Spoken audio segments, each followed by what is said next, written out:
మానవ జీవితాన్ని నాశనం చేసే 3 బలమైనవి: పాపం, రెండవది రోగం, మూడవది. ఈ 3 మానవ జీవితాన్ని నాశనం చేస్తాయి.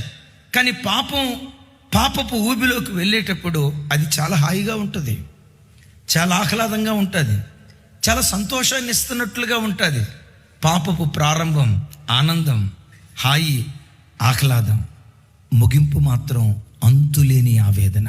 అంతులేని ఆవేదన అనే కంటే కూడా కుటుంబాలు నాశనమైపోతాయి పాపం ద్వారా. సంసారాలు నాశనమైపోతాయి పాపం ద్వారా.